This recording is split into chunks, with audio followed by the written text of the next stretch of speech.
पूछ सकते हैं और अकॉर्डिंगली हम लोग आगे बढ़ेंगे। रेडी, शुरू करें। कैसा रहा पहला क्लास आपका टैक्स का? अर्ली मॉर्निंग सलीम सर का, परफेक्ट। चलिए, so will start with the session. सबसे पहले हम लोग बात करेंगे कुछ बेसिक चीज़ों को लेके, और वो जाने बिना हमको लगता है कि आगे बढ़ना नहीं चाहिए, ठीक है ना। तो सबसे पहले हमारे एजेंडास कुछ है जो आपको मालूम होना चाहिए, student of CS executive, right. हम लोग 3 बातें करेंगे। सबसे पहले बात करेंगे आज KYC को लेके, है ना। जानते KYC क्या होता है ना। अलग अलग है। अगर आप EBCL पढ़ रहे हो या फिर फेमा वगैरह पढ़ रहे हो तो वहाँ पे बोलते हैं नो योर क्लाइंट या कस्टमर, और हमारे सेशन में नो योर कोच। आपका कोच कौन है ना, मतलब पढ़ाने वाला कौन है, आपको किससे आप पढ़ रहे हो ये जानना बहुत ज़रूरी है, क्योंकि तभी आपको वो उस फैकल्टी पर ट्रस्ट आएगा।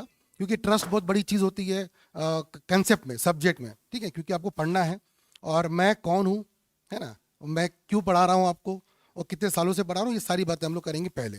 फिर सेकेंड हम लोग बात करेंगे KYS के बारे में, that is know your subject. Subject जाना जरूरी है, कंपनी लॉ कितना इंपॉर्टेंट है। आप सब लोग ET से आए होंगे, क्योंकि बिना ET के आप वैसे भी एंट्री है नहीं। और ET में थोड़ा सा कंपनी लॉ तो पढ़ा है आपने, है ना। अपार्ट फ्रॉम लीगल एप्टीट्यूड में वो टॉर्ट्स है, इंडियन कॉन्स्टिट्यूशन, उस पर से एक छोटा सा पार्ट पढ़ा होगा कंपनी लॉ। बट आप जानते हो अच्छे से ET क्या लेवल थी और कितना डिटेल में पढ़ा होगा आपने, है ना। बहुत छोटा सा इंट्रो पार्ट होता है।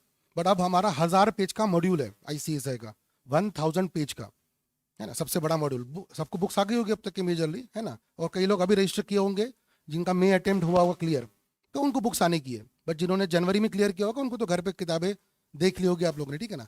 तो कंपनी लॉ का बहुत बड़ा मॉड्यूल है, पहली चीज़। दूसरा, आप बनने वाले हो कंपनी सेक्रेटरी। तो I should not tell you, मतलब आपको पता होना चाहिए कि अगर आप कॉमर्स स्टूडेंट है तो 3 बड़े कोर्सेज आप अच्छे से करते हो, है ना। या तो CS कर रहे हो आप लोग, या तो CA करते हो, या तो CMA करते हो। हर एक का अपना अपना डोमेन होता है, अपनी अपनी एक्सपर्टीज होती है।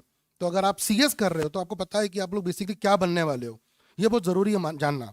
आई कैन बेट यू, अभी भी मैं पूछूंगा तो आप लोग ढंग से नहीं बता पाओगे सब लोग कि CS करता क्या है।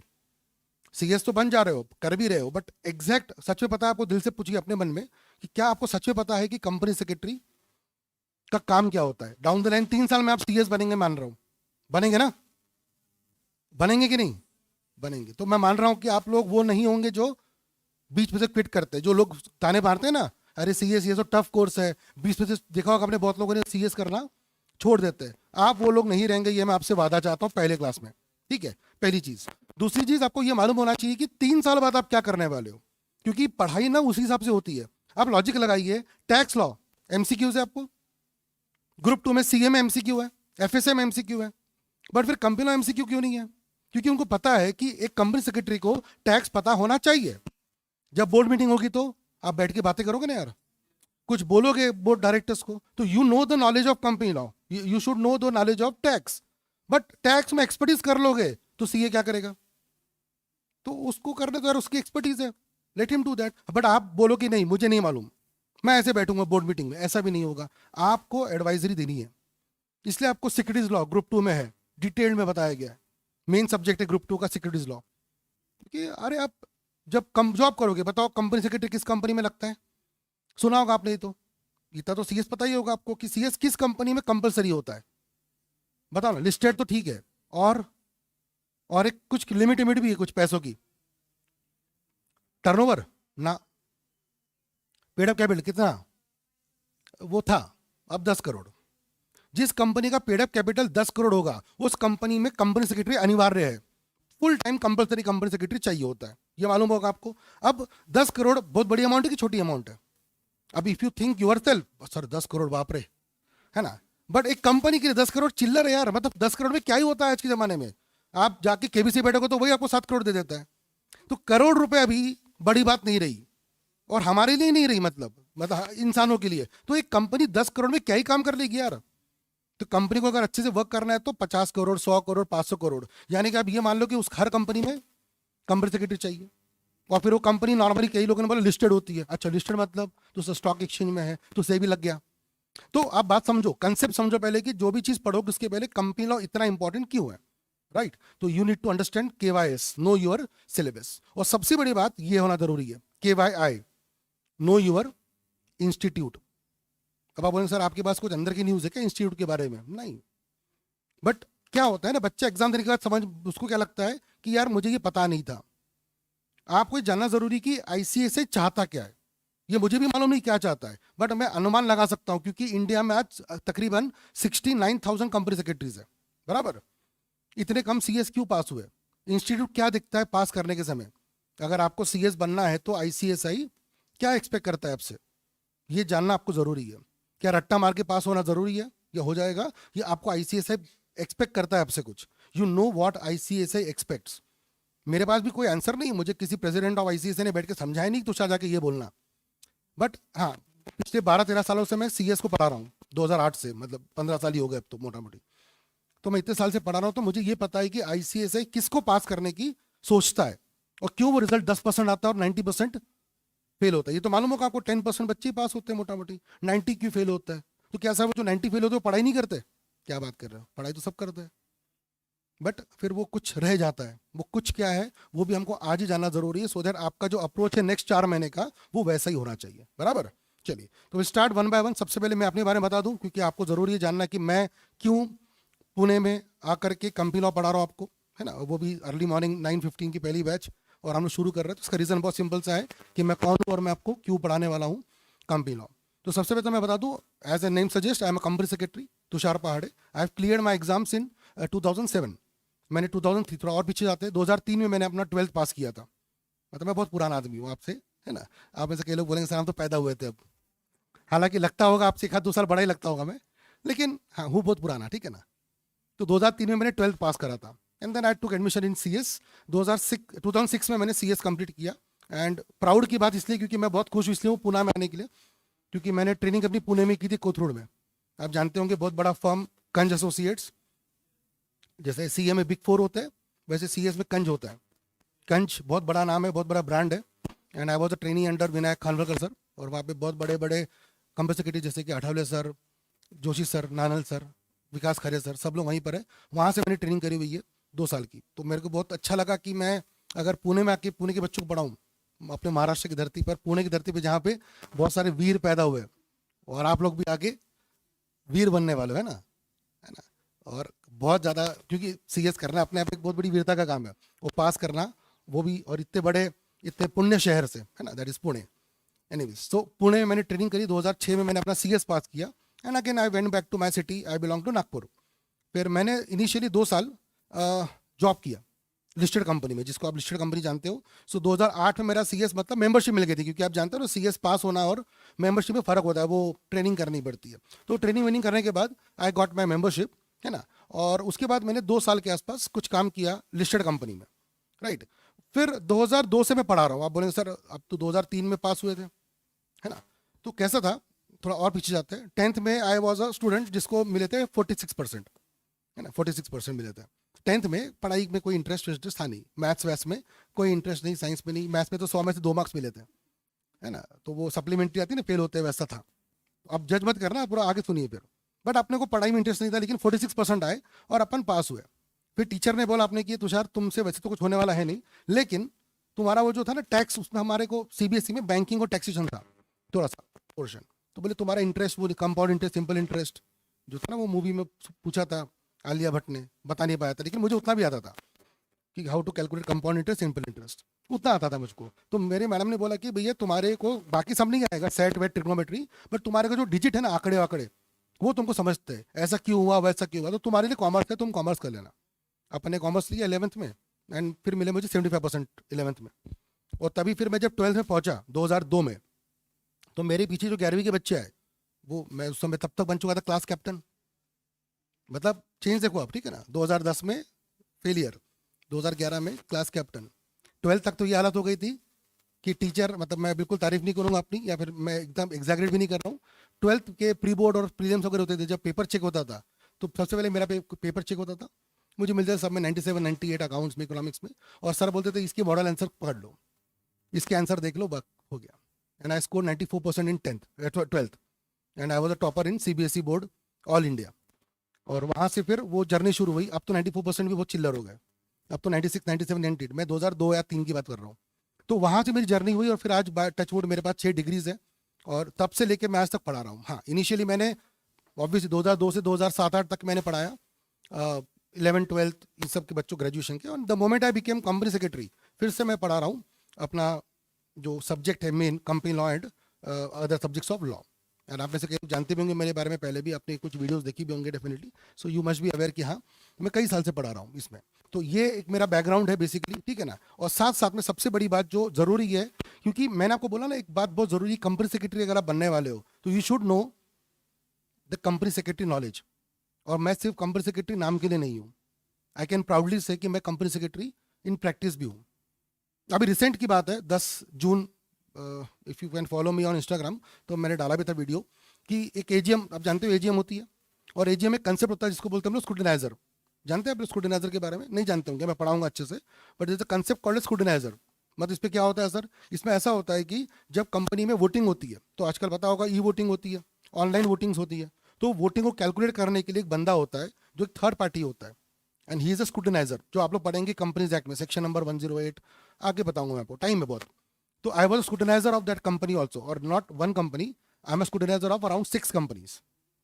तो ऐसे मैं बहुत सारे कंपनी का क्या करता हूँ, लीगल ऑडिट करता हूँ, तो आपको मैं बताते रहूंगा बीच बीच में। मैंने 2 साल ही जॉब क्यों किया, मैंने छोड़ा क्यों जॉब, ये बताऊंगा मैं आपको, क्योंकि कंपनियों में इतनी कई सारी बातें ऐसी है जो आप पढ़ते हो बट रियल में एप्लीकेबल नहीं होती। जैसे मैं आपको एक डेमो देता हूँ, छोटा सा एग्जांपल। एक कंसेप्ट होता है कि अगर कंपनी मीटिंग, जानते हो ना एजीएम या कोई भी मीटिंग, उसमें अगर चेयरमैन 15 मिनट में नहीं आया, अगर चेयरमैन 15 मिनट में नहीं आया, तो मीटिंग में जो चेयरमैन होगा वो कोई और बन जाएगा, डायरेक्टर। अब जैसे इमेजिन करो आप सब लोग शेयर होल्डर हो किसी कंपनी के, ठीक है ना। मैं रिलायंस इंडस्ट्रीज का कंपनी सेक्रेटरी हूँ, और रिलायंस का चेयरमैन है मुकेश अंबानी। मीटिंग का शेड्यूल टाइम है 11:30 का, और मुकेश अंबानी भाई साहब आते 12 बजे के बाद, और मैं कंपनी सेक्रेटरी हूँ, मैंने लॉ पढ़ा हुआ है, section number 104, chairman of the company. अगर चेयरमैन 15 मिनट में नहीं आया, दरवाजा बंद, चल बाहर। सो मैं कंपनी सेक्रेटरी बन के मुकेश अंबानी को क्या बोलूंगा, बाहर खड़े रहे, मीटिंग के टाइम है कोई मीटिंग में आने का। मान लो उसने किया भी, तो क्या मेरी सच में ऐसी ताकत है? तो सर 104 में जो आपने पढ़ा और जो रियल लाइफ में है, कितना सच है? कोरम, कोरम समझते हो ना, minimum number of members to present in the meeting. Half hour में नहीं आया तो मीटिंग एडजॉर्न। अब लॉ मेकर को बोलने में क्या लगता है, आधे घंटे में नहीं आया तो मीटिंग एडजॉर्न, अगले हफ्ते same time same place, law ने बोल के निकल गया।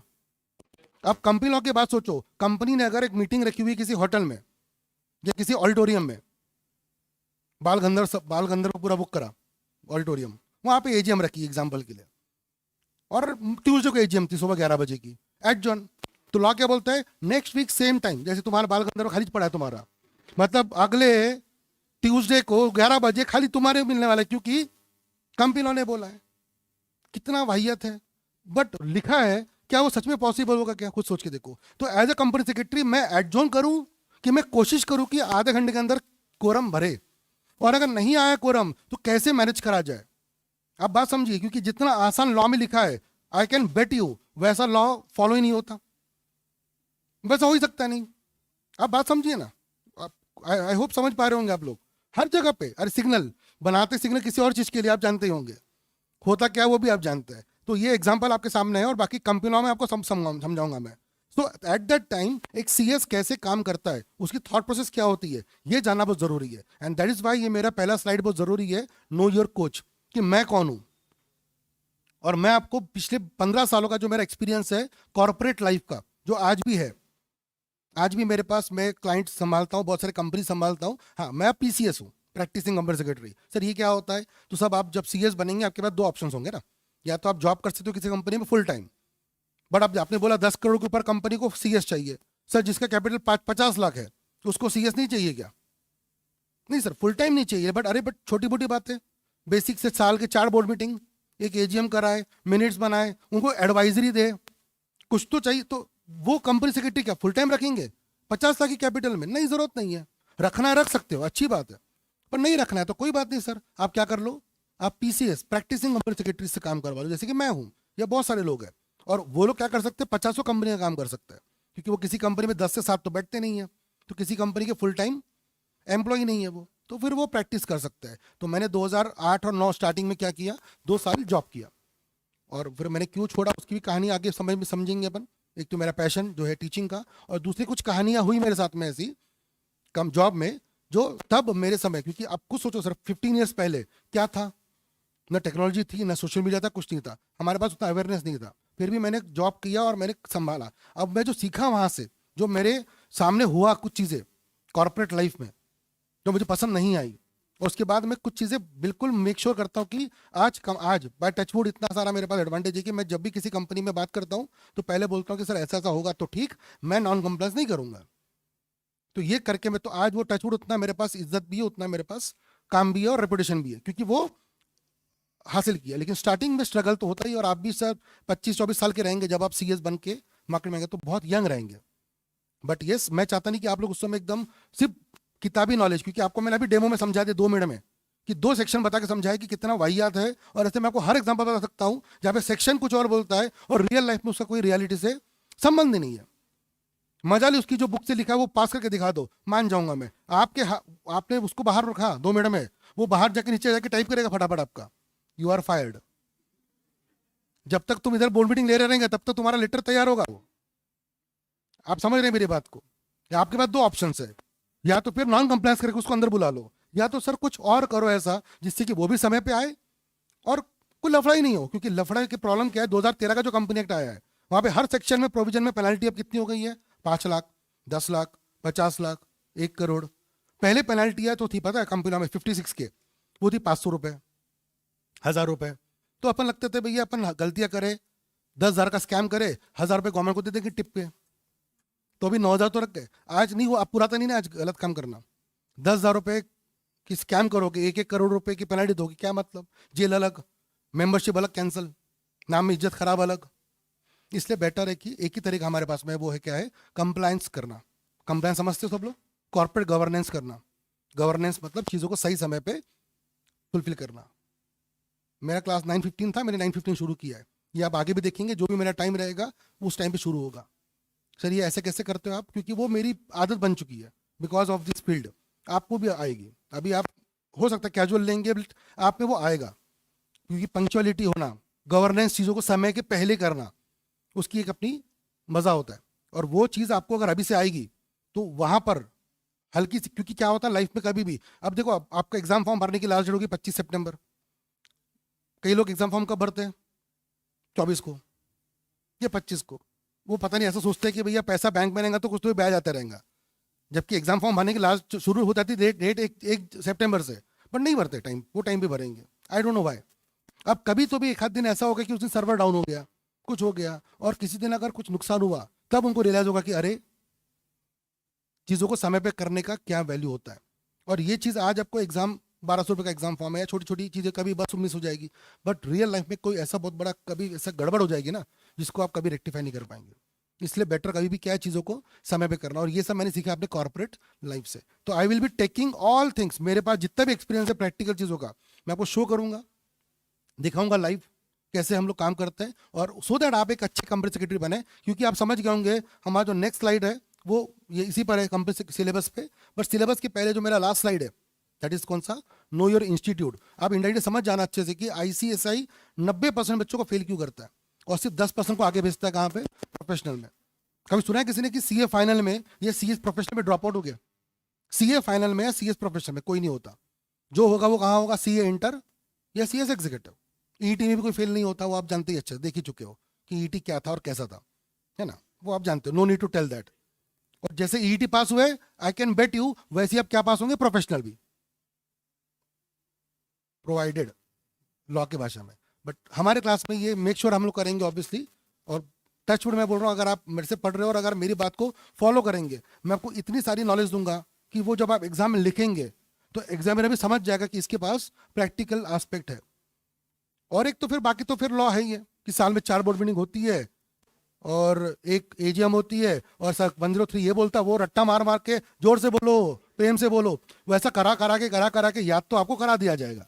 बट मेरा ऐसा कार्यक्रम कभी नहीं होने वाला, क्योंकि मैं आपको हर चीज़ के पीछे ले जाऊंगा। देखो कुछ कंपनी में ऐसा होता है, और वो आप अगर एग्जाम में लिख पाए तो मज़ा ही मज़ा, हर चीज़। फिर वो टाटा और मिस्त्री वाले केस में क्या हुआ वो बात हम लोग क्लास में करेंगे, है ना।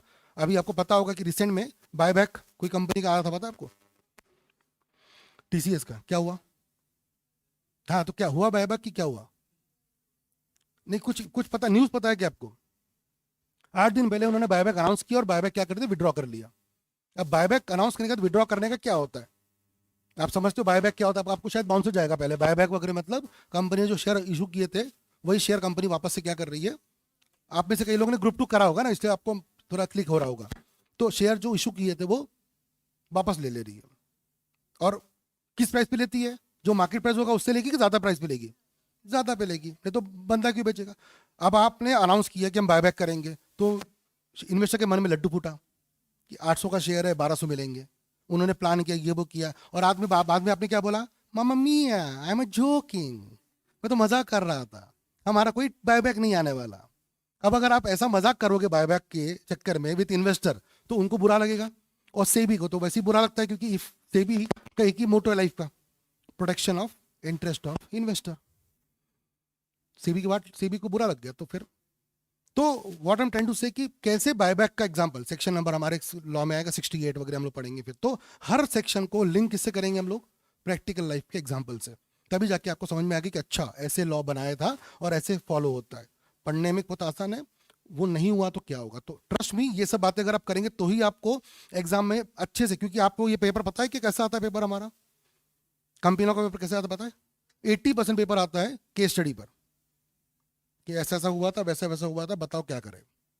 दे will not ask you directly कि what do mean by company, explain it features, और फिर हम शुरू कर दिया volunteer association, artificial person, separate legal entity. ऐसा नहीं, ऐसा नहीं, सच में ऐसा नहीं आएगा। पेपर 80% पेपर आएगा आपका केस स्टडी बेसिस पर, और रियल लाइफ सिचुएशन लेंगे वो आपसे कि इस कंपनी में ऐसा हुआ। जैसे मैंने बोला ना आपको कि चेयरमैन नहीं आया मीटिंग में हाफ एन आवर तक के, तो एज अ कंपनी सेक्रेटरी क्या करेगा, है ना?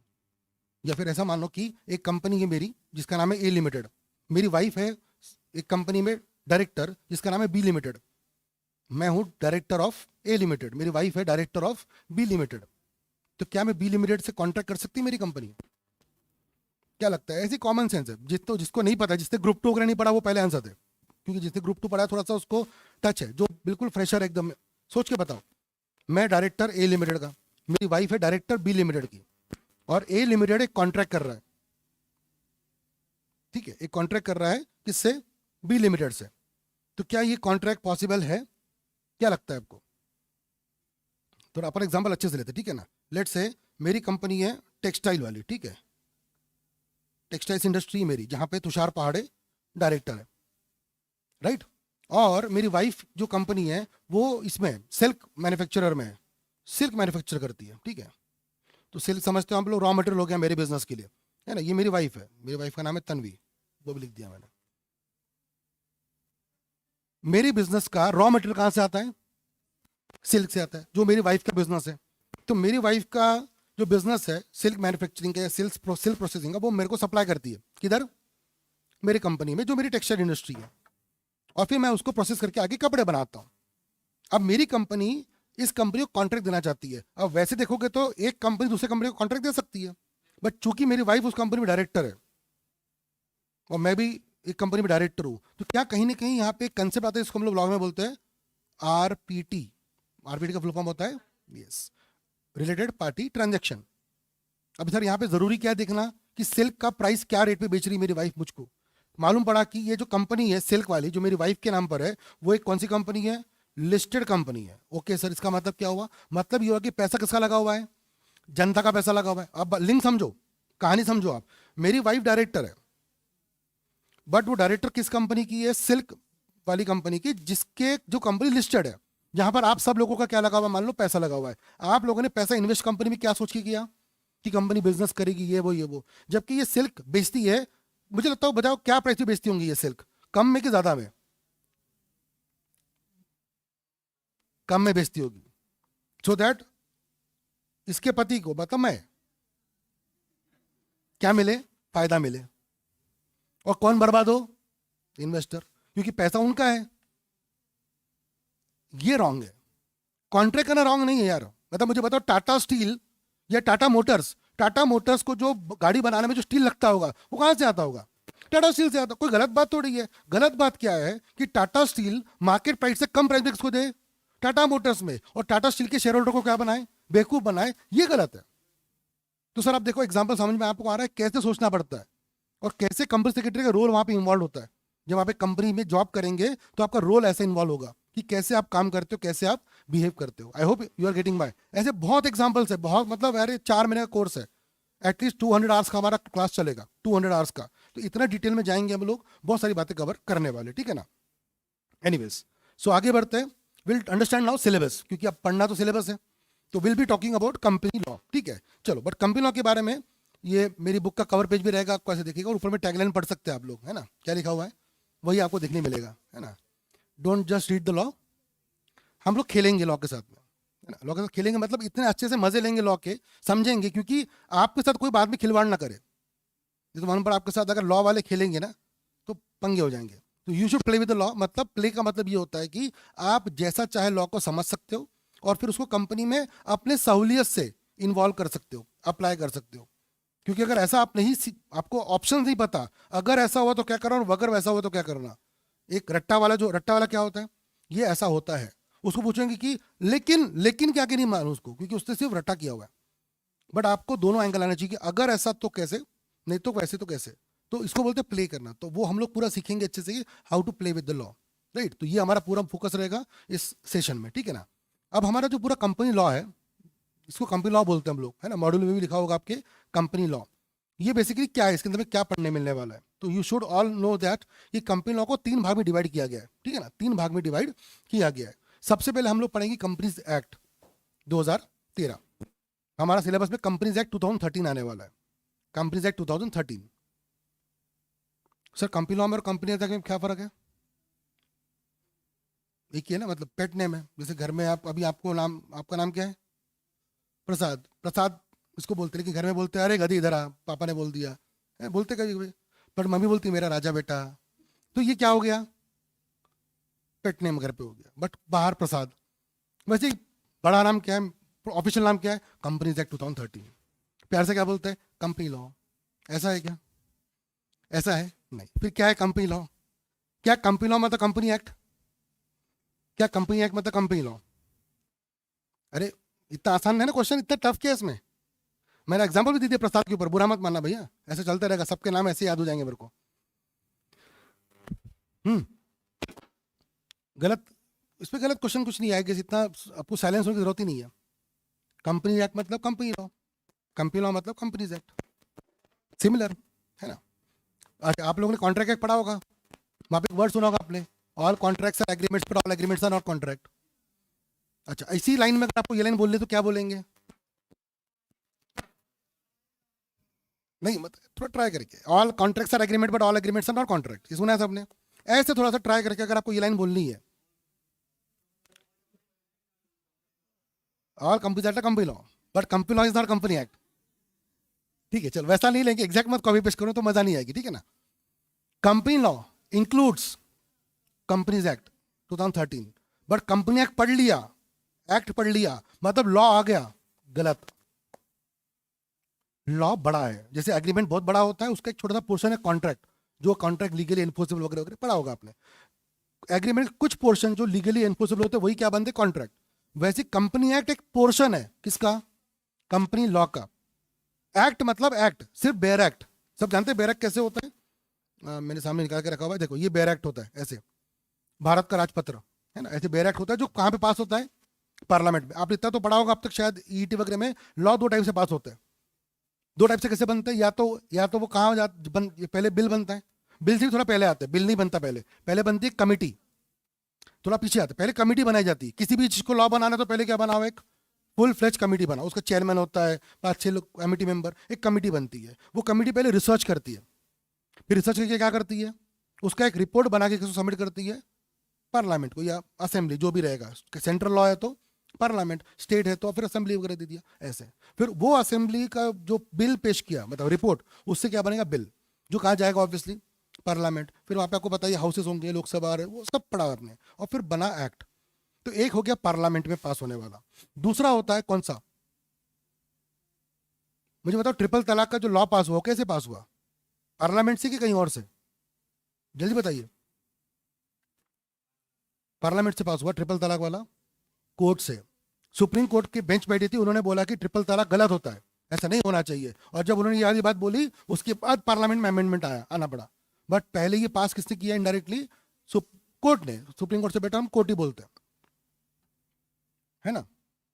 क्योंकि कई बार कोर्ट, खास करके ऊपर का जो टॉपेस्ट कोर्ट होता है, एपेक्स कोर्ट होता है हमारा, कौन सा? सुप्रीम कोर्ट, उसने अगर कुछ बोल दिया तो वो लॉ बन जाता है भाई। Same happened with the Nirbhaya rape case. सबको पता है निर्भया रेप केस के बारे में, दिसंबर 2012।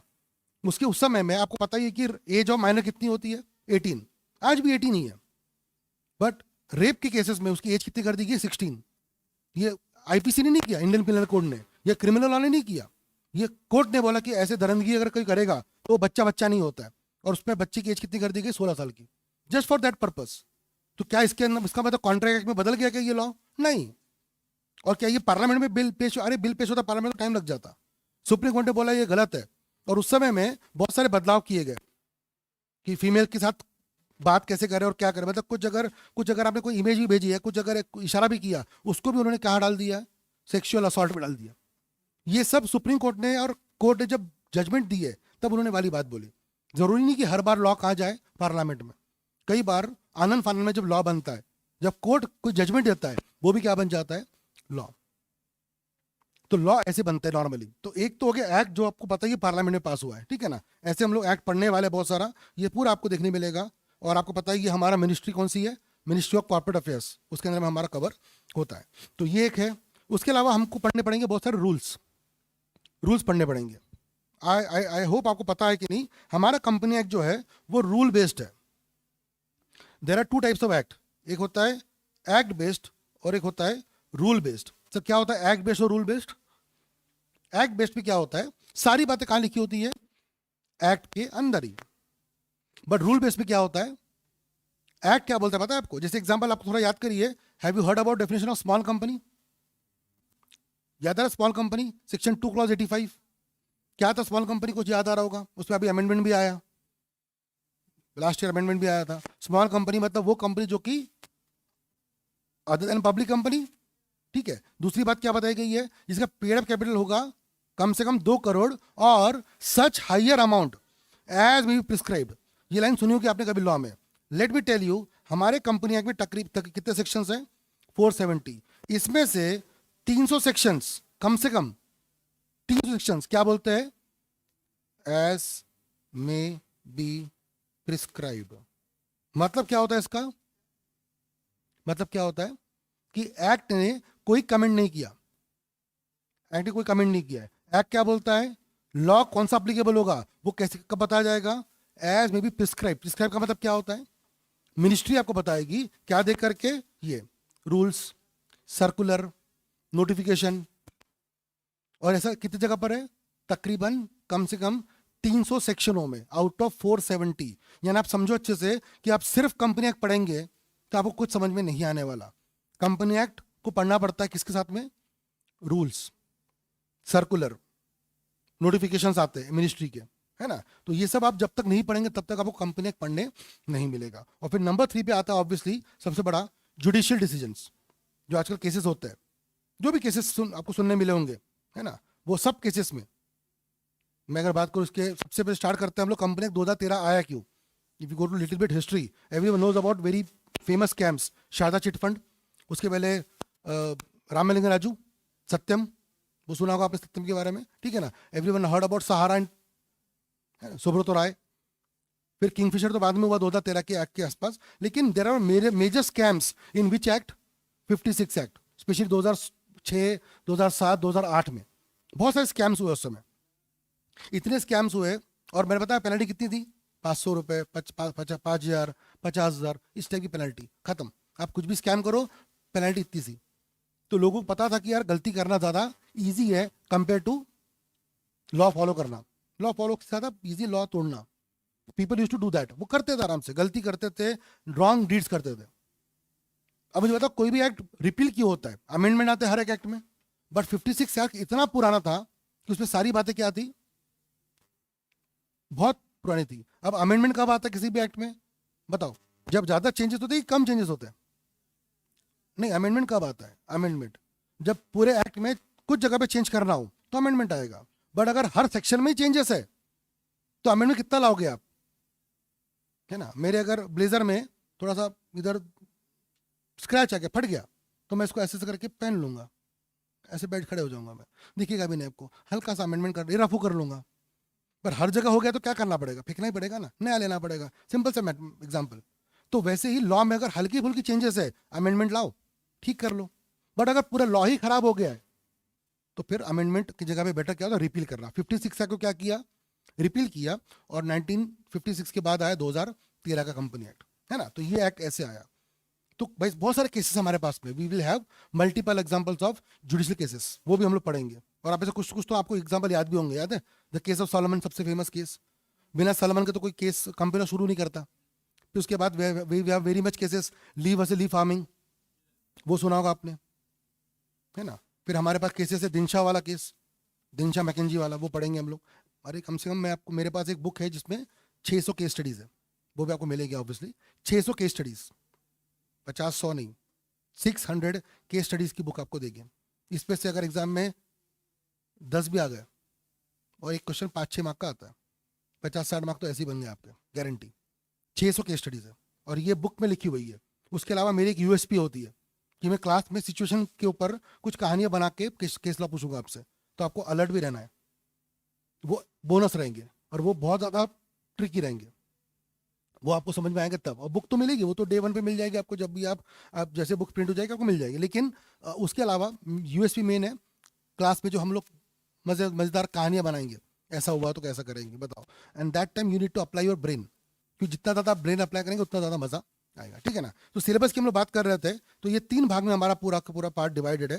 This is your module of ICSI, आपको सबको बुक मिली होगी। यहाँ से एक बार बात करते हैं, क्योंकि एंड ऑफ द पढ़ना तो हमको यही है, ठीक है ना। तो इसको डिवाइड किया है लॉ ने 3 भाग में, 3 पार्ट्स में डिवाइड किया है। 100 मार्क का पेपर होता है। Let me come to the main topic now, फटाफट से। पेपर 100 मार्क का 3 भाग में डिवाइड है, 50 मार्क्स, 40 मार्क्स, 10 मार्क्स, 3 भाग में डिवाइडेड है, A B C. 50 marks part A, है ना। यहाँ पे हम लोग बात करेंगे बेसिकली कॉन्सेप्ट्स के बारे में, कंपनी लॉ, कंपनी बनती कैसे है, तो कंपनी का बेसिक काम कैसे होता है, बेसिक प्रिंसिपल्स। जैसे कि एग्जांपल आप देख सकते हो, will talk about share capital, है ना। मेरे नोट्स भी आप देखेंगे, मैं कैसे पढ़ाता हूँ, मेरे नोट्स को देखना आप, ये नोट्स आपको मिलेंगे ऐसे। जैसे मान लो पहला चैप्टर था शेयर कैपिटल वाला, मैं पढ़ाऊंगा आपको हर चीज़, पहले दूंगा ऑब्जेक्टिव कि पढ़ना क्या क्या है, ठीक है। फिर हम लोग बात करेंगे ये 3 तरीके से, मेरे पूरे नोट्स ऐसे रहेंगे आपके। Will talk about chapter, chapter मतलब not as per module, as per the bare act, section number 1, section number 2, section number 3, ऐसे करते करते। तो हमारा चैप्टर कौन सा रहेगा, चैप्टर 4। कितने सेक्शन पढ़ने हैं हम लोग, सेक्शन 43 से के 72 तक के। और साथ में क्या क्या पढ़ना पड़ेगा मैंने पहले बता दिया, सेक्शन से काम नहीं होगा, रूल्स पढ़ने पड़ेंगे। तो रूल्स कौन से पढ़ने पड़ेंगे, कंपनी के शेयर कैपिटल डिबेंचर रूल्स 2014। मतलब हम लोग चैप्टर पढ़ेंगे एज पर बेयर एक्ट, हम लोग पढ़ेंगे एज पर रूल्स, और हम लोग सेक्शन तो पढ़ेंगे से पूरा। और पूरा आपको पूरा ब्रेकअप मिलेगा कि 43 सेक्शन किसका है, 44 किसका है, ऐसे करते करते पूरा ब्रेकअप। और नॉट फॉर दिस चैप्टर, ये एक चैप्टर हुआ ऐसा कि हम जब नोट्स खोलेंगे ना, हर चीज को लेके, मेंबर्स को लेके, डेट को लेके, चार्जेस होगा आप लोगों ने, कि जब भी कंपनी क्या करती है, किसी बैंक से लोन लेगी, लेट्स से इंस्पायर एकेडमी, अगर बैंक लोन लेगी तो बैंक दे देगा, ऐसे ही दे तो देगा ही, ब्रांड अच्छा है, नाम अच्छा है, सब है, लेकिन वो बोलेगा उस सबको नहीं, मतलब हम क्या दो, गिरवी दो, गिरवी दो। अब इंस्पायर के पास 4-5 प्रॉपर्टीज यहाँ पे, उन्होंने मान लो ये क्लास गिरवी कर दी, तो बैंक को ये क्लास गिरवी करी है, बैंक के पास सिर्फ गिरवी करी है, क्लास में हम ही लोग पढ़ाएंगे, पेपर्स किसके पास है, बैंक के पास है। इसको बोलते हैं हम लोग चार्ज क्रिएट करना, मतलब इस प्रॉपर्टी पे कितना अधिकार है, अभी तो इंस्पायर था, बट अब का चार्ज का मतलब होता है हक आना, है ना। बैंक का उस प्रॉपर्टी पे क्या आ गया है, अधिकार आ गया है, चार्ज आ गया है बैंक का भी। वो तो आएगा जब हम इंटरेस्ट उन पर क्या करेंगे, और इंटरेस्ट मतलब ब्याज वाला इंटरेस्ट नहीं, इंटरेस्ट का मतलब है ना, तुम्हें बहुत इंटरेस्ट, दिलचस्पी वाला इंटरेस्ट, ठीक है ना। तो वो इंटरेस्ट की बात हम लोग यहाँ पे कर रहे हैं जी, बराबर है। तो इंटरेस्ट वो बात हो रही थी चार्ज की, राइट, ये भी क्लियर। फिर हम लोग बात करेंगे प्रॉफिट्स की, एवरीवन नोज अबाउट डिविडेंड, है ना।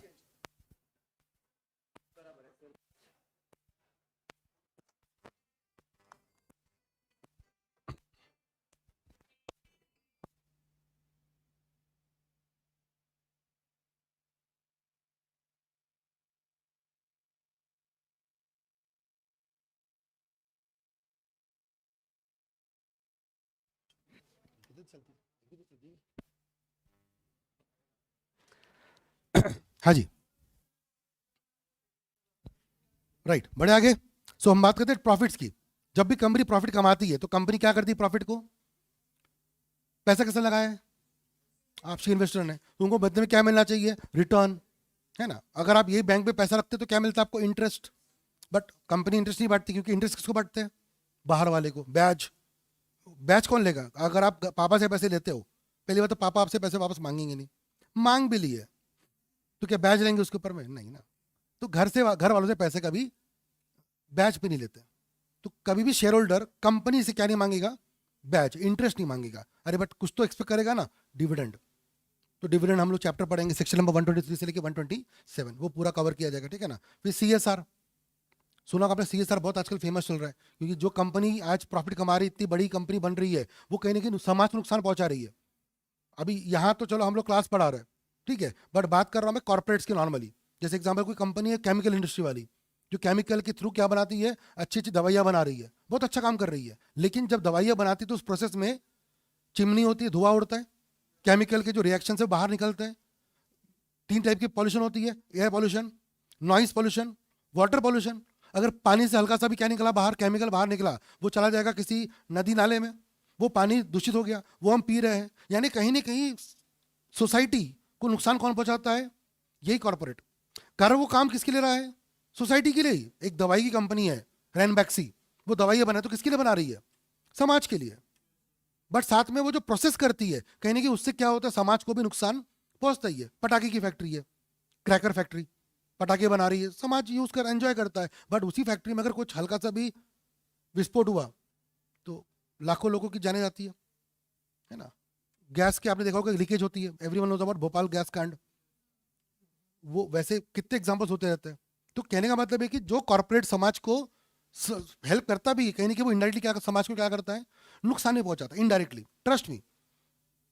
और बिकॉज अगर मान लो यहाँ पे भी, अगर मान लो हम लोग क्लास पढ़ा रहे हैं, बाजू में किसी का अगर ऑफिस होता है, उसको भी कहने की डिस्टर्ब होगा, बच्चे आ रहे हैं, आवाज हो रहा है, हम क्लास पढ़ा रहे हैं, उसको लगता है सर हमारे को नुकसान हो रहा है। हालांकि हम काम नुकसान वाला नहीं कर रहे हैं, बट किसी को, अरे समाज को, ऐसा कोई काम ही नहीं जहाँ पे किसी समाज को बुरा, क्योंकि it is a contract, give and take. एक का अच्छा तो दूसरे को बुरा होना ही होना है, ये बात पक्की है। तो बुरा किसी न किसी का होता है, इसलिए लॉ बोलता है कि सर आप क्या करिए, समाज के लिए कुछ आपकी क्या है? जिम्मेदारी है, रिस्पॉन्सिबिलिटी टूवर्ड्स सोसाइटी। किसकी? कॉर्पोरेट की। कॉर्पोरेट सोशल रिस्पॉन्सिबिलिटी, ये कंपलसरी सेक्शन हो गया अभी, और ये करना पड़ता है। तो इस पर पूरा चैप्टर अलग से आपको पढ़ने मिलेगा, सीएसआर, है ना, सेक्शन 135। फिर एवरीवन नोज ऑडिट होता है, अकाउंट्स बनता है ना, कंपनी का ऑडिट होगा, अकाउंट्स होगा, तो ये सब हम लोग कवर करेंगे। तो ये पूरी बातें यहाँ पे पढ़ेंगे, कुल मिला के 14-15 चैप्टर्स यहाँ पे आपको देखने के लिए मिलेंगे। तो ये 50 मार्क का पोर्शन है 14 चैप्टर्स के लिए, बट केवल 5 चैप्टर आपको देंगे 40 मार्क्स। बट वो पता है 5 चैप्टर कौन से है जो सबसे ज्यादा रियल में होंगे? आपको सोच के बताइए, एक कॉमन सेंस लगाते हैं, आई नो आपने पढ़ाई नहीं की अभी पूरी, कॉमन सेंस लगाइए। मुझे बताओ, शेयर कैपिटल, क्या कंपनी शेयर कैपिटल बार बार इशू करती कि जिंदगी में एक हाथ 2 बार करती होंगी? एक कॉमन सेंस। आईपीओ आ रहा है, आईपीओ आ रहा है, कब आ रहा है सर? हर बार, हर महीने आता है आईपीओ मेरा। अबे आईपीओ मतलब इनिशियल पब्लिक ऑफर, तो जब आए बोला तो हर बार कैसे आएगा? ये तुम्हारा प्यार थोड़ी जो हर बार होता है, लेकिन मेरा पहला प्यार है बोलते। ये आईपीओ है तो आईपीओ एक ही बार होता है, बार बार नहीं होता, राइट। जिंदगी में एक ही बार आईपीओ आएगा, और 2-4 बार शायद क्या आएगा? एफपीओ, फर्दर या follow on public offer. Debenture, ऐसा जब शेयर शुरू होते तो डिबेंचर का इशू होंगे बार बार, डिबेंचर कम होते हैं, ठीक है ना। क्या बैंक में बार बार प्रॉपर्टी गिरवी करेंगे क्या? नहीं। ये जो भी आप टॉपिक, डिविडेंड, जब कंपनी प्रॉफिट कमाएगी तो dividend, no profit no dividend, है ना। ऑडिटर अकाउंट्स साल में एक बार होगा, रेगुलर काम है, ठीक है। ट्रांसपेरेंसी, ये सब कुछ कुछ बातें हम लोग पढ़ेंगे। लोन्स लेना, रीऑर्गेनाइजेशन करा, चैप्टर नंबर 12 रीऑर्गेनाइजेशन। मर्जर सुना होगा आपने, amalgamation, Vodafone idea, merger, amalgamation, restructuring, बहुत सारी बातें होती है। और आपने एफएमए तो पढ़ाई, अगर आपने ग्रुप 2 पढ़ा होगा तो उसमें तो बाकायदा सीएमए सब्जेक्ट ही, चैप्टर ही पूरा, है ना, रिस्ट्रक्चरिंग वाला।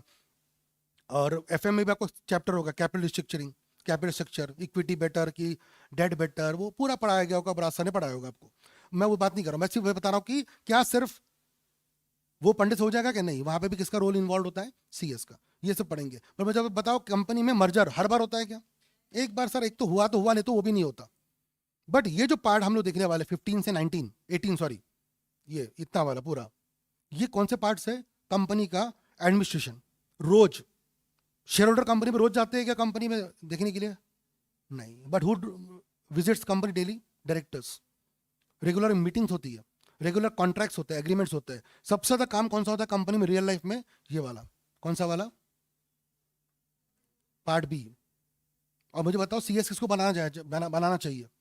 जिस बंदे को लोन कैसे लेते वो आता है, या फिर चार्ज कैसे क्लियर करते वो आता है, या फिर कंपनी को मैनेज करना पूरा आता है। अब बात समझिए। इसलिए 15 चैप्टर 50 मार्क के, बड़े 5 चैप्टर 40 मार्क के। और यही 4 चैप्टर या 5 चैप्टर वेटेज भी एग्जाम में ज़्यादा रखते हैं। और किसी बंदे की रियलिटी, उसको अच्छे से कंपनी में आता है कि नहीं आता है, उसकी वैल्यू कहाँ से मालूम पड़ती है? इसी 40 मार्क्स से। क्योंकि जिंदगी में आपको यही करना है, ट्रस्ट मी। सीएस उसको बनाया जाएगा, मैं फिर से बोल रहा हूँ, आप में से कई लोगों को बुरा भी लग सकता है, बट सीएस आईसीएसआई उसको बनाती है जो बंदा कंपनी सेक्रेटरी बनने के बाद कॉर्पोरेट को एडवाइस दे सकता है। 2017 में आपको पता है हमारे आईसीएसआई में मोदी जी आए थे, देखा होगा आपने। हमारा जो गोल्डन जुबली था, 50 साल हुए थे, उस गोल्डन जुबली के समारोह में दिल्ली में मोदी जी आए थे। और मोदी जी ने एक लाइन बोली थी, मैं आपके सामने वो बोल के दिखाता हूँ और वो आप समझिए बात को, ठीक है ना। तो व्हाट ही सेड कि कंपनी सेक्रेटरी की जो साइन होती है, इट कैन मेक और break the countries corporate governance culture. और ये मोदी जी के वर्ड्स थे, हाँ। और आपको पता है वो परफेक्ट काम करके समझ के आते, जो बोलते फिर वो बराबर बोलते हैं, ऐसे कोई बोलने के लिए नहीं बोलेंगे। तो उन्होंने इस लाइन में डबल मीनिंग मारा था एक्चुअली। मतलब हमारी एक साइन कंट्री के कॉर्पोरेट कल्चर को अच्छा या बुरा कर सकती है। तो मुझे बताओ, अगर सत्यम स्कैम हुआ, विजय माल्या ने जो स्कैम किया, क्या विजय माल्या खुद से कर सकता है बिना सीए के सपोर्ट के? कोई भी स्कैम इंडिया में बिना सीए और सीएस की नॉलेज के बिना हो सकता है क्या? नहीं हो सकता है। तो अगर कुछ स्कैम हुआ है इंडिया में, तो उसमें रोल किसका इन्वॉल्व है? सीए का भी है और सीएस का भी है। तो सीए का तो क्या अपना बात डिस्कशन नहीं है, लेकिन मैं क्लियर बोल रहा हूँ हम सबका ही है, क्योंकि हम प्रोफेशनल्स हो गए, हमारे पास नॉलेज होता है। अगर एडवाइस सही करेंगे तो हमारी कंट्री आगे जाएगी। हम गलत करेंगे तो फिर जो स्कैम्स हुए वो भी हुए और आगे भी होते रहेंगे। और इसलिए हमारा आईसीएस का मोटो भी सुना होगा आप लोगों ने, सत्यम वद धर्मम चर। सत्यम वद, speak the truth, abide by the law, धर्मम चर। लॉ फॉलो करिए, सच बोलिए, लॉ फॉलो करिए। तो सच बोलना और लॉ फॉलो करना, इसलिए मैंने आपको पहले भी स्टार्टिंग से, जो अगर आपने ध्यान सुना होगा, मैंने बार बार बोला आपको कि हमारा मेन मोटो ये है कि मेरे पास सिचुएशन आएगी, अंबानी साहब क्या बोलेंगे, तुषार मैं आधे घंटे बाद आऊँगा, संभाल लेना। मैं बोलूँगा सर आपको एक दिन आना है टाइम पे, आप संभाल लो, ये मेरा काम है। भले वो मुझे कैबिन में गाली मारे चलेगा मेरे को, बट बाहर जाके उसकी बेइज्जती और मेरे कंपनी की बेइज्जती और मेरे भी जॉब पे आए, ये मुझे गवारा नहीं है। उससे जो सर बंद कमरे में कमरा बंद करो, मुझे जितना गाली मारना मार लो, लेकिन सर आप होंगे अंबानी, आपको आज के एजीएम में कितने बजे आना है? मीटिंग के आधे घंटे पहले। ये मुझे उनको बोलना पड़ेगा क्लियरली। मैं ये नहीं सोच सकता सर वो तो अंबानी है यार, कैसे कैसे। सर एक दिन की बात है सर, बाकी तो आपकी कंपनी, आपको जो करना है करो, बट कुछ ये मुझे बताना है उनको। या तो फिर वो मुझे ज्ञान देंगे कि मैं आऊँगा, तू संभाल लेना। अब मेरे को क्या आंसर देना है ये मेरे ऊपर है, और मैं जो आंसर दूंगा वही आप देंगे आगे जाके, क्योंकि मैं आपको सिखा रहा हूँ ना। तो मेरा एडवाइस आपके लिए मैटर करेगा और आप एक प्रॉपर कंपनी सेक्रेटरी बनेंगे। इसलिए आपको सीखना जरूरी है कि सीएस से एक्सपेक्ट क्या करता है। इसलिए मैंने आपको पूरी बैकग्राउंड समझाई आज। तो आपको पढ़ना इस एंगल से है कि आप कंपनी सेक्रेटरी फील करो अपने आप को, और मैं आपको फील करवाऊंगा बार बार एग्जाम्पल्स के साथ। मैं आपको कुछ इमेजेस दिखाऊंगा कंपनीज के, एजीएम के, बोर्ड मीटिंग के, तो आपको एकदम अच्छा लगेगा। जैसे एक होता है इमेज होती है, जब आप वो पढ़ते हो सिक्योरिटीज लॉ, तो एकदम से शेयर मार्केट दिमाग में आता है, शेयर ऊपर जा रहा है, सेंसेक्स जा रहा है, निफ्टी हो रहा है, ऐसा कुछ तो भी दिमाग में आते रहता है, क्योंकि वो फील आता है। वैसे कंपनी सेक्रेटरी का जो सीएस का जो लॉ है, कंपनी लॉ, वो जब आप पढ़ेंगे तो आपको दिमाग में क्या आना चाहिए? Corporate culture. और वो फील आपको करना जरूरी है, तभी जाके आप उसको फील कर पाओगे कंपनी लॉ को, ठीक है ना। तो जरूरी है ऐसा। तो ये आपका 40 मार्क का पोर्शन है। और फिर हमारा जो खुद हम सीएस बन के क्या करने वाले हैं, 10 मार्क का पोर्शन है। अब आप बोलेंगे 10 मार्क का पोर्शन बस हमारे लिए, अरे भाई 90 मार्क्स पे तो हम ही को करने हैं, पढ़ने में भी और आगे भी तो हमको करना है। हमारा सिर्फ एक चैप्टर है अलग से, बट इसका मतलब ये नहीं कि ये सब हमारे ऊपर नहीं है। ऑब्वियसली ये सब की जिम्मेदारी किसकी है? एक कंपनी सेक्रेटरी की, ठीक है। तो ये भी हम लोग पढ़ेंगे। तो 50, 40 एंड 10 ऐसे करके 100 मार्क को क्या किया है? डिवाइड किया है, सिर्फ डिवाइड किया है, बाकी कुछ नहीं। और आपके साथ इसका एक छोटा भाई है इस कंपनी लॉ का, जिसका नाम है एसबीसी। छोटा भाई इसलिए क्योंकि उसमें भी कहीं ना कहीं क्या बताया जाता है?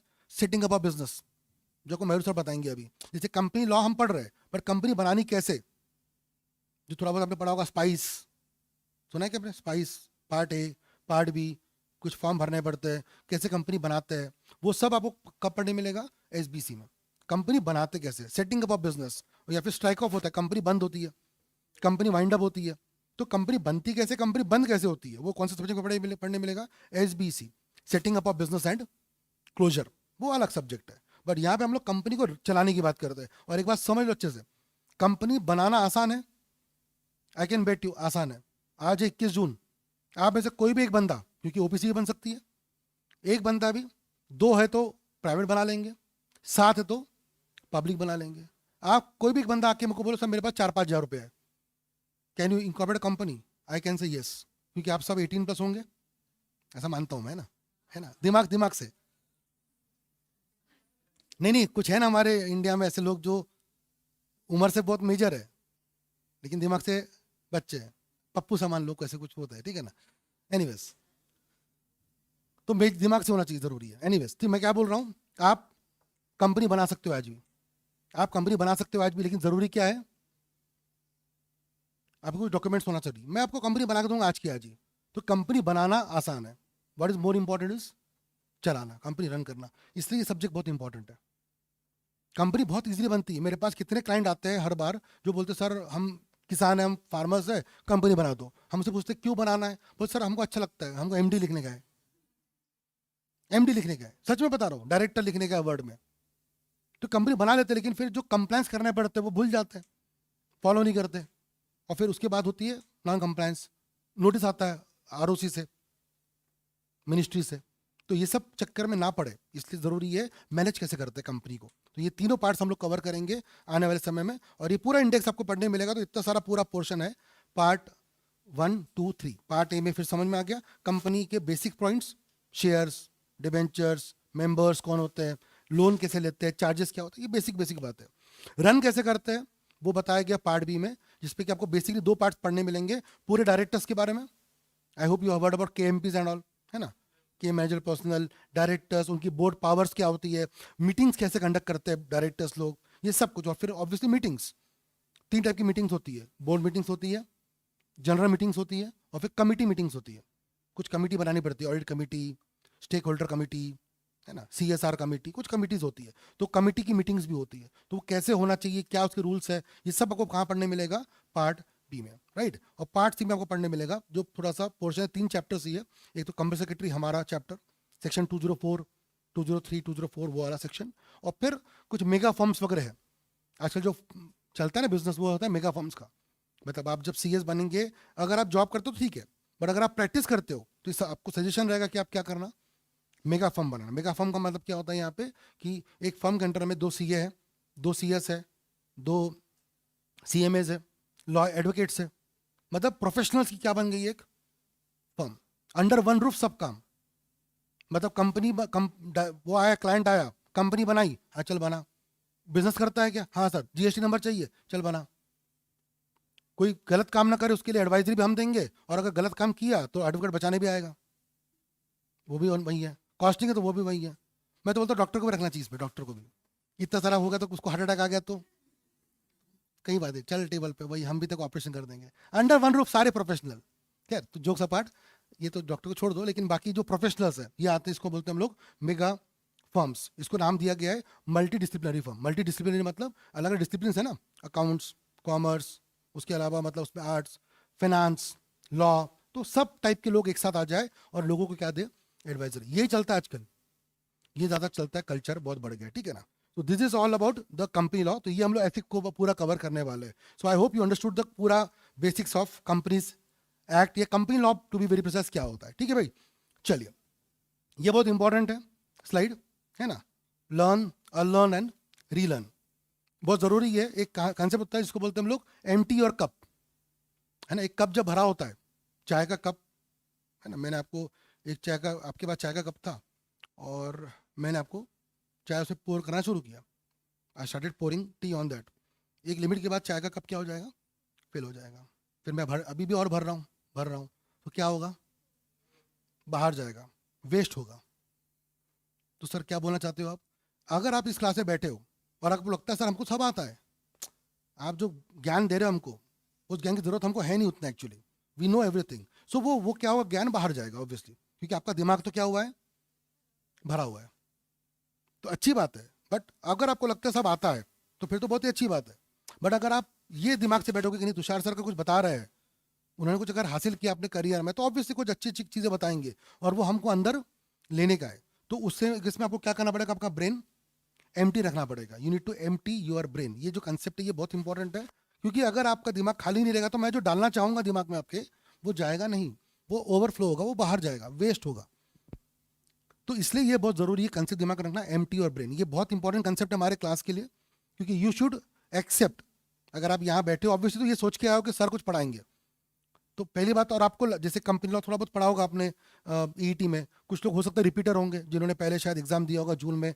अच्छा नहीं हो सकता है ऑनलाइन में भी कई सारे बच्चे जो लेक्चर्स देख रहे हैं, ठीक है ना. सब लोग जो भी पढ़ेंगे उनको सबको एक रिक्वेस्ट ये रहेगी कि आप क्या करें, अपना दिमाग में ये ध्यान रखें कि हाँ एक फेज होता है लर्न, जो आपने किया होगा शायद, आपको क्या करना है, आप उसको अनलर्न भी करना है और फिर हम उसको रिलर्न भी करेंगे. ये प्रोसेस जरूरी है. अमेंडमेंट का मतलब क्या होता है आपको लगता है हम सबको सब आता है क्या? आईसीएसआई में जितने भी कंपनी सेक्रेटरीज मेंबर्स बने हैं हमारे भी, तो आपको पता है मीटिंग्स होती है, कॉन्फ्रेंसेस होती है. क्यों होती है? क्योंकि अपडेट आते नए नए, हमको भी क्या करना पड़ता है, अपने आप को अपडेट रखना पड़ता है. क्या सचिन तेंदुलकर इतना बड़ा प्लेयर, क्या वो क्रिकेट मैच जाने के पहले प्रैक्टिस करता होगा? अभी तो खैर खेलना छोड़ दिया है, बट फिर भी कोई भी बड़ा से बड़ा प्लेयर ले लो आप, कोई भी स्पोर्ट्स की बात करो, रियाज की बात करो, सिंगर्स की बात करो, इतने बड़े सिंगर्स है, तो क्या वो शो में जाने के पहले रियाज करते होंगे थोड़ा सा? बट लता दीदी थी, इतनी बड़ी सिंगर थी, उनको क्या जरूरत है? नहीं, बट वो भी करती थी. हर पर्सन करता है, क्योंकि हर बंदे को पता है कि कहीं ना कहीं मॉडिफिकेशन होना जरूरी है, लर्न करना जरूरी है, अनलर्न जरूरी है और फिर रीलर्न जरूरी है. ये प्रोसेस है हमारी इंडस्ट्री का, है ना. इसलिए ये आपका दिमाग बहुत क्लियर होना चाहिए कि नहीं सर आप जो बता रहे हो हम सुनना चाहते हैं, हम चाहते सीखना. और मैं तो बहुत पसंद करता हूँ ऐसे बच्चों को जो मुझसे क्या करेंगे, काउंटर क्वेश्चन कि सर ऐसा कैसे, ऐसा किया तो चलेगा कि नहीं. तो मुझे अच्छा लगता है क्योंकि वो बंदा दिमाग चला रहा है. तो ट्रस्ट मी, मुझे वो पसंद है बच्चे, और आपको भी अच्छा लगेगा जब आप पूछेंगे. और डाउट्स की कोई वैल्यू नहीं होती है, मतलब चिल्लर डाउट और अच्छा डाउट, ऐसा कोई डाउट ही नहीं होता है. डाउट डाउट ही होता है. जो मन में आया पूछ सकते हैं आप लोग, डेफिनेट उसका आंसर आपको मिलेगा. और मैं फिर से बोल रहा हूँ, थर्ड टाइम बोलूंगा, मुझे वो बच्चे पसंद है जो डाउट पूछते हैं, क्योंकि उनका दिमाग चल रहा है. मुझे वो लोग बहुत पसंद आते हैं जो दिमाग चलाना चाहते हैं, जो चाहते हैं कि सर अगर ऐसा करेंगे तो ऐसा नुकसान तो नहीं होगा कंपनी को. और ये जो दिमाग आपका चलेगा, when you apply your own brain, वो एग्जाम में के बाद भी, सीएस बनने के बाद भी क्या होगा, आपकी कंपनी में अप्लाई होगा. एक हैबिट होती है बेटा, तो हैबिट जब आप लगाना चाहोगे तो फायदा जरूर होगा, ठीक है ना. तो ये बहुत जरूरी है आपके लिए. आखिरी में कुछ फाइनल बातें, ठीक है ना. आप लोगों को क्या करना है, टाइम हो गया बराबर शायद, यस. कुछ final words which you need to maintain, ठीक है ना. सबसे पहले एक छोटा सा बेयर एक्ट रहता है मार्केट में, है ना. आपके एबीसी चौक है यहाँ पे बहुत फेमस था, या फिर जो भी ऑनलाइन वाले भी जहाँ पे रहते होंगे ऑनलाइन, या आपके शहर में कोई बुक शॉप होगी, वहाँ पे छोटा सा पॉकेट क्या आता है, बेयर एक्ट. पॉकेट में आता है छोटी सी बुक, या फिर मोबाइल तो आजकल सबके पास है app. No one have told you to download Instagram, no one have told you to download the Facebook and all, but आपने डाउनलोड किया कि नहीं? आप मेरे बोलने पे एक और ऐप डाउनलोड करो, कौन सा वाला, कंपनीज एक्ट का bare act. Bare act download करना जरूरी है, ठीक है, सबको रखना जरूरी है, अच्छा रहेगा. कभी भी ट्रैवल कर रहे हो कुछ सेक्शंस देख लिए वहाँ से, रूल्स वगैरह. अभी आपको नहीं आएगा इंटरेस्ट, मैं जानता हूँ. कंपनी में पता है क्या, एक सिंपल सी बात बताता हूँ. आप ऐसा मानो कि आज से आप लोग कहाँ आ गए हो, you are into a relation now, है ना. आपका है कि नहीं मालूम नहीं मुझको, बट मैं आपको नया रिलेशनशिप दे रहा हूँ आज से. अब मुझे बता रिलेशनशिप में क्या चाहिए होता है, कोई भी रिलेशनशिप को मेंटेन करने के लिए क्या चाहिए, टाइम देना पड़ता है. Very good, very good. और अरे बोलो बोलो, ट्रस्ट चाहिए. ट्रस्ट, और ट्रस्ट कैसे आता है, ट्रांसपेरेंसी से आएगा. और ट्रस्ट किससे आएगा, लॉयल्टी से आएगा. लॉयल्टी बहुत जरूरी है भैया. तो कोई भी रिलेशनशिप हो वहां पे क्या चाहिए होता है, आप अगले पार्टनर को टाइम दो, उसकी इज्जत करो, उसको टाइम दो, इज्जत करो. लॉयल्टी सबसे बड़ी बात होती है बेटा, तभी तो ट्रस्ट, ट्रस्ट उसके बाद आता है. आप लॉयल हो तो ट्रस्ट है, मालूम पड़ा आपका नजर कहीं और है तो लॉयल्टी नहीं है. अब आप मेरे बात समझो, क्या आपको आईसीएसआई ने, ये कंपनी ने प्रपोज किया क्या, सीएस करो मेरे साथ करके? नहीं ना. तुम खुद उसके बाद पीछे गए ना, I want to do company law, I want to do the CS course. आप खुद प्रपोज किए किसको, आईसीएसआई को. वो तुम्हारे पीछे आई क्या, नहीं आई, तुम गए उसके पीछे. तो तुमको क्या रहना है अभी उनके साथ में, लॉयल रहना है. लॉयल्टी का मतलब होता है आपको टाइम देना पड़ेगा, आपको प्यार करना पड़ेगा कंपनियों से. प्यार करना मैं सिखाऊंगा, मैं नहीं करूंगा, मैं सिखाऊंगा कैसे करते हैं, मेरे को अच्छे से आता है. करना आपको पड़ेगा. अगर आप टाइम देंगे नहीं तो फिर आप सीख नहीं पाएंगे उस चीज़ को. You need to learn that. तो टाइम देना बहुत ज़रूरी है। लॉयल्टी, लॉयल्टी का मतलब यहाँ पे क्या होगा, आपको 2-3 घंटे रोज के देने हैं, मेरे क्लास के अलावा भी 1 आध घंटा देना है घर पे। टाइम देंगे कंपनी को तो वो आपको प्यार देगा, नहीं देंगे तो उसके बाद वैसे ही बहुत प्रपोजल बैठे हुए हैं, किसी के साथ में आगे बढ़ जाएगा वो, ICS है, आगे बहुत लोग बैठे उसके पीछे, तो वो आगे जाएगा, ट्रस्ट तभी आएगा, है ना। बट अगर आप साथ साथ में 3 कोर्सेज देखोगे, 3 कोर्स देखना हो तो एक टाइम पे 3 लोगों को डेट कर रहे हैं, इसलिए बात हो गई। तो फिर अगर ऐसा करोगे तो ICS से बुरा मान जाएगा, टाइम नहीं दे रहे, लॉयल्टी नहीं है। तो ये सारी बातें मैटर लिंक लगती है, बात समझो। तो ट्रस्ट मी, आज से आप रिलेशनशिप में हो विथ कंपनी लॉ, उससे आप प्यार करेंगे, वो करना मैं सिखाऊंगा आपको, और आपको वो फॉलो करना है। If you can do that, trust me, आपको कंपनी लॉ में सच में मजा आएगा। जो मैंने आपको बोला ना, बेरैक देखते जाओ बीच बीच में, आप खुद देखेंगे, नए नए केस स्टडीज पढ़ेंगे, सब कुछ करेंगे, ठीक है ना। तो बेरैक कॉपी एक रखिए अपने पास में, ठीक है ना। पूरे सेक्शन वाइज हमारा जो टीचिंग तरीका रहेगा वो सेक्शन वाइज रहेगा। जैसे मैं आपको बताता हूँ example, I will not blame ICSA का मॉड्यूल, बट मुझे थोड़ा अजीब लगता है। कैसे? पहले ही क्या पढ़ाते हैं? शेयर कैपिटल, बुक में दिया शेयर कैपिटल, फिर बाद में क्या आता है? प्रॉस्पेक्टस। अब मुझे बताओ, कॉमन सेंस में बताओ, पहले क्या आता है? प्रॉस्पेक्टस की शेयर कैपिटल। तो मैं ना हमेशा क्या करता हूँ, मैं सेक्शन वाइज पढ़ाता हूँ। सेक्शन नंबर 1 प्रिलिमिनरी, हर लॉ में कोई भी लॉ पकड़ लो, सेक्शन नंबर 1 क्या होता है? प्रिलिमिनरी। वो 4 बातें, टाइटल, एक्सटेंट, कमेंसमेंट, एप्लीकेबिलिटी। कोई भी एक्ट पकड़ लो, contract act, title, companies act, extent, whole of India, commencement 1 सितंबर 1872, फिर वो कॉन्ट्रैक्ट पकड़ो, GST 1 जुलाई 2017। हर एक्ट का कमेंसमेंट होगा, हर एक्ट का टाइटल होगा, टाइटल, एक्सटेंट कहाँ एप्लीकेबल होता है, तीसरा मैंने बताया आपको कमेंसमेंट कब किस दिन से आया, चौथा एप्लीकेबिलिटी किसको एप्लीकेबल है। हर एक्ट का सेक्शन 1 क्या होता है? ये प्रिलिमिनरी बोलते हैं उसको हम लोग, ठीक है। 4 बातें उसके अंदर में होती है। फिर सेक्शन 2 हर एक्ट में क्या होता है? सेक्शन 2, अरे आपने कॉन्ट्रैक्ट एक्ट पढ़ा हुआ है, section 2A 2B, offer, acceptance, ये सब सेक्शन किसी भी एक्ट में 2 कौन सा होता है? डेफिनेशंस। हमारे कंपनी के डेफिनेशंस है। Section 285 small company, 246 holding company, 262 OPC, 68 private, 71 public. याद हो जाएंगे आराम से बाद में, ठीक है ना। आराम जब पढ़ेंगे समझे आपको लिंक हो जाएगी। तो सेक्शंस, फिर सेक्शन 3 चालू होता है किससे? इनकॉर्पोरेशन से। ऐसे करते करते हम लोग सेक्शन वाइज पढ़ेंगे। तो मेरे नोट्स आपको किसमें मिलने वाले हैं? हमेशा सेक्शन वाइज मिलेंगे, राइट फ्रॉम सेक्शन 1 से लेके चलेगा लिंक पूरा। मैंने आपको डेमो में दिखाया था ये बुक्स, अगर आप मेरी देखेंगे नोट्स की, ये वाला नोट्स ऐसा, तो इससे तो सेक्शन पूरा चलेगा पूरा लाइन से। लास्ट में सेक्शन कहाँ खत्म होगा? 68, 69, 70, 71, 72, सब लिंक से रहेगा। सब लिंक रहेगा तो आपको मजा आएगी पढ़ने में कि अच्छा, और याद हो जाएगा। मैंने बोला ना आपको, याद कभी नहीं कराऊंगा। कभी आपको लगा तुषार सर चिल्ला चिल्ला के रटवा रहा है तो बोलते हैं तुषार सर आपने झूठ बोला था हमारे सामने, डे 1 पे आपने बड़ी बड़ी बातें करी थी। कभी भी लगा तो बोल सकते हैं आप, बट आपको कभी याद कराऊंगा नहीं, लेकिन आप बोलेंगे सर याद हो गया। क्योंकि हम गाना कभी सुनते हैं मूवी का तो रट्टा मारते कि आज सुनना है, तू ही मेरी शब, ऐसे तो याद हो जाता है। आगे बंद करो, लिरिक्स याद हो गए। तो गाने को रट्टा नहीं मारते। लॉ मेरे पास प्यार करना है कंपनी लॉ से, रट्टा नहीं मारना पड़ेगा, कसम से बोल रहा हूँ, याद हो जाएगा, ठीक है ना। तो सेक्शन वाइज पूरा कवर करेंगे। 200 घंटे की क्लासेस होगी हमारी, आने वाले 4 महीने चलेंगी। और अभी शुरुआत में थोड़ा 1 घंटा चलेगा, धीरे धीरे हम लोग 1.5 आवर करेंगे, आगे जाके 2 घंटे करेंगे, ठीक है। इसको जब आप थोड़ा सा और फ्लो में आएंगे तब, ठीक है ना। टोटल 2.5 आवर्स का कंटेंट जाएगा हमारा, ठीक है। मैंने आपको बोला था केस लॉ की बुक आपको मैं दूंगा, वी हैव 2 रेगुलर बुक्स, वो मैं आपको दूंगा, ठीक है, साथ में। और मैंने आपको ये भी बोल दिया मेरा तरीका पूरा कौन सा रहेगा, प्रैक्टिकल वाला, मतलब हर चीज़ हम लोग करेंगे। आगे जाके मेरा एक तरीका होता है बताने का। अभी कुछ दिनों बाद AGM आने वाली है, आपको पता है सबको। AGM नॉर्मली जो डेट्स होती है वो होती है जुलाई अगस्त में, ठीक है ना। तो AGM जब होगा तो हम लोग लाइव AGM देखेंगे क्लास में, और मैं आपके साथ एक गेम भी कराऊंगा जो मैं बता दूं आपको। ऑब्वियसली आप ही लोग कर पाएंगे, जो ऑनलाइन वाले बच्चे वो सिर्फ देख पाएंगे। आप में से कई कुछ लोग डायरेक्टर बनेंगे, कुछ लोग शेयर होल्डर बनेंगे, और हम लोग पूरा एक एक्ट करेंगे। आपको पूरा मैं सपोर्ट करूंगा, मजा आएगी। मतलब डायरेक्टर रहेंगे तो कैसे एक बंदा CS रहेगा, एक MD रहेगा, एक CFO रहेगा, एक इंडिपेंडेंट डायरेक्टर रहेगा, है ना। पूरा मजा आएगा आपको, ठीक है। मतलब वो मैं आपको पूरा स्क्रिप्ट बताऊंगा कैसे करना है, कैसे करना है, और वो हम लोग गेम प्ले करेंगे। कुछ लोग शेयर होल्डर रहेंगे, sir we have a question, share holder बीच में टांग खींचता है, कंपनी को लॉस क्यों हुआ, कंपनी ऐसे क्यों कर रही है, मजा आएगा, ठीक है ना। तो will do that so that आपको एक AGM का फील आएगा, क्योंकि यही काम आपको 3 साल बाद कहाँ करना है, किसी रियल कंपनी में। और तब जाकर के आप नहीं कर पाए तो मजा ही नहीं आएगा, ठीक है। तो वो जरूरी है, राइट। और हमारा पूरा फोकस किस बात पर रहेगा, एग्जाम्स और ओरिएंटेड पे। क्योंकि जब मैं आपको कंसेप्ट पढ़ाऊंगा तो हमारा मेन फोकस है आपको कितने मार्क्स आए, 75 मार्क्स कम से कम आए, और ये मेरा टारगेट है। और आप समझते हो अगर मेरा टारगेट 75 का रहेगा और उतना नहीं भी आया तो भी कितना आ जाएगा, 60 आ जाएगा। बट अगर आप सोचेंगे मेरे को 45 आ जाए तो फिर 35 आता है या 30 आता है। इसलिए हमारा एम और मेरा पढ़ाने का तरीका भी वैसा रहेगा कि we'll aim for how much, 75 minimum.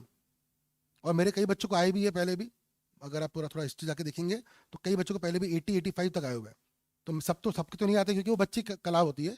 अगर मेरे में होती है तो सबकी आ जाता है ऑब्वियसली, बच्चा खुद पढ़ाई करता है। पर मेरा इनपुट जरूरी है और मैंने फिर वही बोला, जो बंदा अंदर लेगा, जो बंदा सीखना चाहेगा वो बंदा कर भी लेगा। ठीक है, तो आप हर लोगों को मैं कोशिश करूंगा कि will go for how much, 75 marks at least, so that अगर कुछ कमी पड़ भी जाती है तो 60 तो आपके आएंगे and 60 is also good marks which will also cover one subject, आपका एक और सब्जेक्ट कवर कर लेगा साथ में जिसमें आप 40 ला लेंगे। तो क्योंकि आपको पता है 40 चाहिए इंडिविजुअल और ओवरऑल 50, ठीक है ना।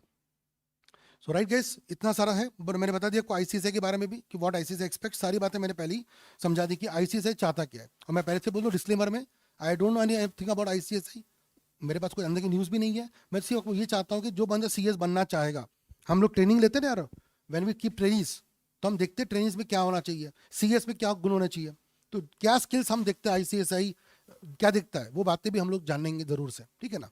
एंड तभी हम लोग आगे बढ़ पाएंगे। राइट गाइस, चलिए तो we'll stop here then for today's class. और कल वापस से 9:15 शार्प मिलेंगे हम लोग सब लोग, और कल से पढ़ाई शुरू कर देंगे। आज हालांकि मैंने आपको पूरा एक